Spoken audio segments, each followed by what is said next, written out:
Saudaraku, bukalah mulutmu. Aku adalah sahabatmu yang tadi telah memberikan makan kepadamu. Baik sahabatku, terima kasih atas bantuan yang kau berikan ini. Kemudian burung gagak yang satu itu kembali membuka mulutnya. Kemudian, dengan keikhlasan hati, burung gagak yang sehat itu kembali memberikan makanan kepada saudaranya yang sedang sakit. Begitu berulang-ulang, kemudian Abraham pun tercengang melihat kejadian tersebut. Ketika burung gagak yang sehat itu kembali terbang,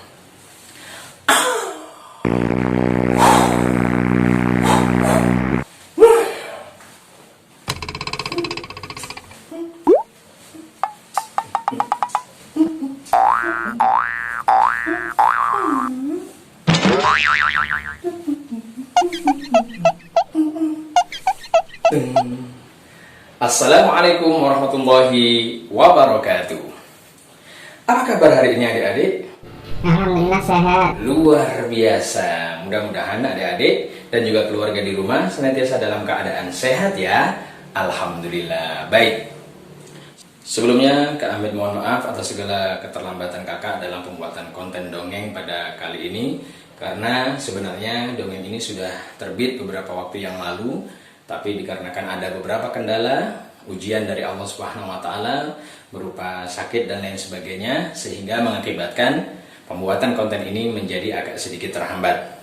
Tapi mudah-mudahan ini tidak menyebabkan adik-adik menjadi kecewa, karena insya Allah pada kesempatan hari ini kami akan segera hadirkan satu dongeng yang luar biasa, dan insya Allah penuh dengan hikmah dan inspirasi bagi kita semua. Mudah-mudahan bermanfaat ya. Baik adik-adik, sudah siap mendengarkan dongeng berikut ini? Siap, Kak. Luar biasa. Kalau begitu, duduk bersikap. Duduk bersikap. Tepuk diam.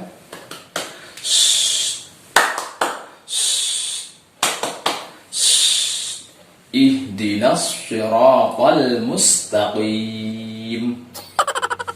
Mulut dikunci. Tidak ada yang boleh berbicara. Simak dongeng berikut ini dengan tenang. Dikisahkan, hiduplah dua orang pemuda yang sudah bersahabat dari semenjak kecil. Yang pertama adalah Sulaiman, dia adalah seorang petani. Kemudian Abraham, dia adalah seorang pedagang. Suatu hari, Abraham mengatakan kepada sahabatnya, yaitu Sulaiman, "Wahai sahabatku, tidakkah engkau mengetahui bahwa sebentar lagi aku akan pergi berdagang?" "Tentu, aku mengetahuinya." "Kalau begitu, sebagaimana biasanya, aku titipkan rumahku kepadamu selama aku pergi berdagang." Wow. "Siap, gak ada masalah."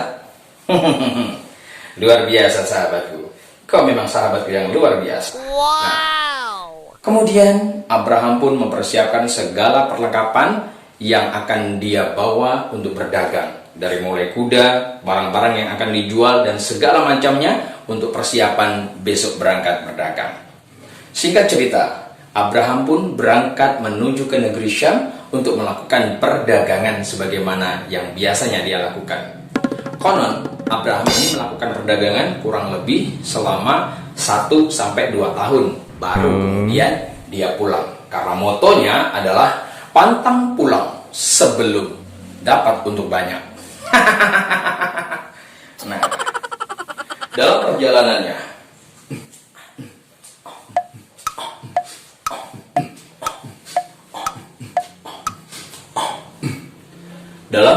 Abraham menuju ke negeri Syam, Abraham melewati sebuah gurun pasir yang sangat luas dan juga terik matahari yang begitu panas. Panas banget. Gerah. Lapar. Karena lapar, Abraham pun memutuskan untuk istirahat dan makan secukupnya. Dia buka perbekalannya. Wow. Makan siang. Bismillahirrahmanirrahim. Doa sebelum makan. Allahumma barik lana fima razaqtana wa qina adzabannar. Amin. Bismillahirrahmanirrahim. Allahumma ja'al hadha ta'am muqawwiyan li fi ibadatik. Nah, ketika Abraham sedang asik makan, tiba-tiba Abraham melihat seekor burung gagak terbang di atas awan tempat dia beristirahat.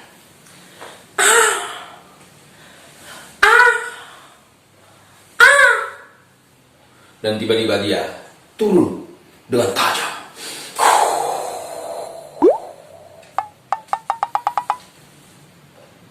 Abraham pun penasaran apa yang dia lakukan. Ternyata seekor burung gagak yang sehat dan mampu terbang tadi menghampiri seekor burung gagak yang lain yang dalam keadaan sakit. Kemudian ditengok lagi, diperhatikan lebih jelas lagi. Ternyata apa yang dilakukan oleh burung gagak yang sehat tadi? Ternyata burung gagak yang sehat tadi membawakan makanan untuk burung gagak yang sedang sakit. Wow. Burung gagak, temanku yang sakit. Iya, kenapa? Kamu siapa? Aku adalah burung gagak yang sehat, yang siap untuk membantumu untuk mencukupi nafkahmu hari ini. Oh, terima kasih. Ya Allah, kau telah datangkan temanku yang baik hati. Bukalah mulutmu, saudaraku. Kemudian burung gagak yang sakit itu membuka mulutnya. Burung gagak yang sehat itu pun segera memasukkan makanan yang sudah disimpannya di dalam paruhnya. Nah, begitu setelah seluruh makanan habis di dalam paruh burung gagak yang sehat itu, dia pun kembali terbang.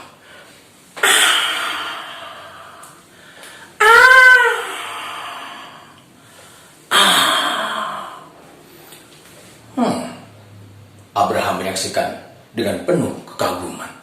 Luar biasa. Mantap. Burung aja bisa saling bantu ya. Bagus. Kemudian dia melanjutkan makannya. Tak lama kemudian, tiba-tiba burung gagak yang sehat tadi itu pun kembali melintas di atas awan di mana Abraham sedang beristirahat. Dia melihat, wow, burung itu lagi.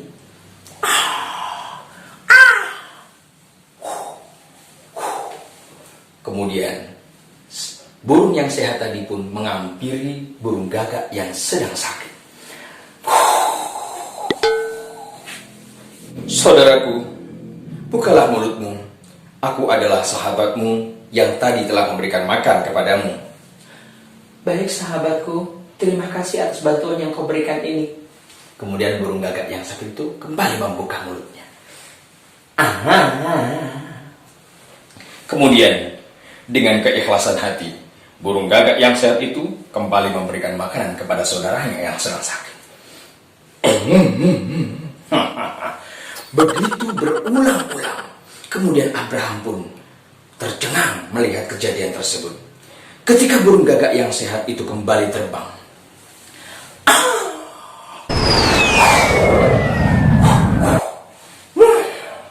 kemudian Abraham memutuskan untuk melihat dan memastikan apa gerangan yang sedang terjadi pada burung gagak yang sakit tersebut.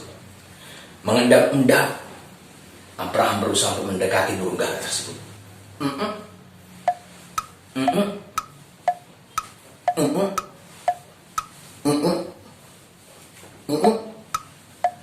Oh. Setelah ditengok, diperhatikan, diobservasi, diteliti, ternyata Masya Allah, burung gagak yang satu ini dalam keadaan buta, tak bisa melihat. Adik-adik, sungguh luar biasa Allah yang maha menciptakan. Ketika ada seekor burung yang tidak mampu terbang, Allah datangkan rizkinya melalui burung gagak yang sehat, yang mampu terbang dan memberikan makan kepada saudaranya yang sedang sakit. Wow. Kemudian, ketika menyaksikan kejadian itu, Abraham lantas berpikir, burung gagak yang sakit, burung gagak yang malang, tak bisa terbang, dan buta matanya saja, Allah masih berikan kecukupan rezeki, makanan untuk dirinya. Akhirnya Abraham pun berpikir, bagaimana jika aku pulang saja ya? Kalau memang seperti itu, kenapa harus saya capek-capek? Kenapa saya harus bekerja jauh-jauh? Kenapa saya harus bekerja 1-2 tahun baru pulang? Kan mending saya di rumah saja. Tohnya nanti kalau saya tidak mampu melakukan apa-apa, pasti Allah akan kirimkan kepadaku orang-orang yang dermawan, orang-orang yang kaya, orang-orang yang peduli sama aku. Dan mereka akan berikan kepadaku makanan, minuman, dan semua kebutuhan yang aku butuhkan. Betul juga ini. Jangan-jangan ini petunjuk dari Allah. Nah, ketika Abraham menyaksikan peristiwa itu, dia berpikiran untuk kemudian tidak melanjutkan berdagang ke negeri Sam. Justru sebaliknya, dia ingin pulang, kembali ke rumah, dan tidak berdagang. Dia hanya ingin menanti dan terus menanti ada orang-orang yang berbelas kasihan kepadanya dan memberikan apa yang ia butuhkan. Singkat cerita,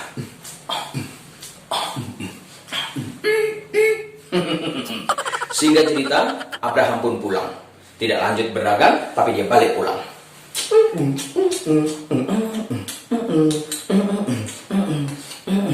Abraham pun pulang.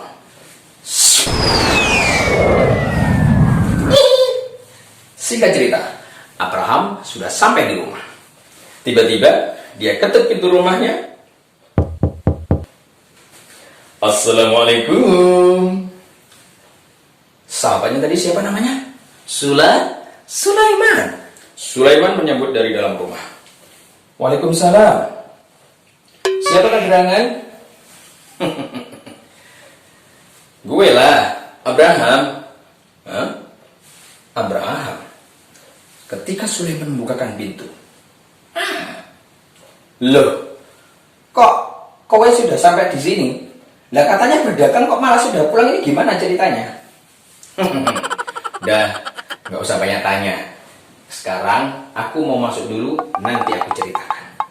Saudaraku yang dimuliakan oleh Allah, adik-adik dimanapun Anda berada. Kemudian Abraham menceritakan seluruh kejadian yang ia saksikan ketika ia beristirahat di mana tadi? Di padang pasir. Setelah mendengarkan cerita dari Abraham, satu demi satu kisah itu diceritakan kepada Sulaiman. Kemudian Sulaiman mengatakan kepada saudaranya Abraham, saudaraku, apa sebenarnya yang ada di kepalamu? Apa yang sebenarnya ada di dalam pikiranmu, sahabatku? Tidakkah kamu mengharapkan menjadi orang-orang yang sukses, orang yang kaya, orang yang memiliki banyak harta, dan kemudian dengan harta yang kamu miliki, kamu bisa memberikan banyak bantuan kepada orang lain, kamu bisa bersedekah, kamu bisa membantu orang lain, kamu bisa membantu fakir miskin, kamu bisa mendirikan madrasah, kamu bisa membangun masjid dan lain sebagainya. Apa yang ada di dalam pikiranmu? Oh Tuhan, apa yang sedang terjadi pada dirimu, saudaraku? Apakah engkau lupa akan satu pesan dari baginda Nabi Muhammad SAW? Sebuah hadis yang diriwayatkan oleh Imam Bukhari dan Muslim. Baginda Nabi telah bersabda, Al-yadul ulya khairun min yadis sufla. Bukankah engkau mengetahui bahwa tangan di atas lebih utama, lebih mulia, lebih bagus daripada tangan di bawah? Yang artinya, saudaraku, memberi lebih utama daripada meminta. Saudaraku yang dimuliakan oleh Allah, terutama para adik-adik, bapak ibu yang dimuliakan oleh Allah Subhanahu wa taala, intinya adalah apapun yang kita kerjakan, selama itu ikhlas dan mendatangkan rezeki, lakukan. Apapun upaya yang kita lakukan untuk mendapatkan rezeki, lakukan. Jangan diam, jangan hanya memangku tangan, jangan hanya mengharapkan pemberian dari orang lain. Tapi bekerjalah, berikhtiarlah agar Allah ridho kepada kita dan Allah memberikan rezekinya untuk kita. Dan insya Allah dengan rezeki yang Allah berikan kepada kita tadi, kita mampu untuk kemudian memberikan sebagian dari apa yang telah Allah berikan kepada orang lain. Sedekahkanlah sebagian dari apa yang telah kami rezekikan kepada kalian. Nah, mudah-mudahan saudaraku yang dimuliakan oleh Allah, kita mampu memberikan, mensedekahkan dari sebagian apa yang telah Allah berikan kepada kita, terutama kita orang-orang yang masih diberikan kekuatan, kesehatan untuk mampu bekerja. Mudah-mudahan hasil dari apa yang kita upayakan dapat kita salurkan, dapat kita sedekahkan kepada orang-orang yang memang berhak untuk menerimanya. Ingat saudaraku, Jangan hanya kemudian berharap menjadi orang yang meminta. Berusahalah untuk senantiasa menjadi orang yang memberi, karena tangan di atas lebih baik daripada tangan di bawah. Siapakah kita? Pemberi atau peminta? Mudah-mudahan Allah senantiasa menjadikan kita orang-orang yang sehat, orang-orang yang kuat, yang mampu berikhtiar dengan baik, sehingga senantiasa dapat menjadi orang-orang yang ditakdirkan oleh Allah Subhanahu wa taala, yaitu golongan orang-orang yang mampu memberi dan bukan orang-orang yang meminta. Sekian yang dapat kami sampaikan, mudah-mudahan bermanfaat bagi kita semuanya. Sampai jumpa pada kesempatan yang akan datang. Jangan lupa like, subscribe, dan juga share konten video ini. Jika memang Anda menganggap bahwa video ini bermanfaat, mudah-mudahan konten ini, channel ini terus berkembang dan bisa memberikan manfaat bagi kita semua. Wallahu muwaffiq ila aqwamit thoriq wal afu minkum. Assalamualaikum warahmatullahi wabarakatuh.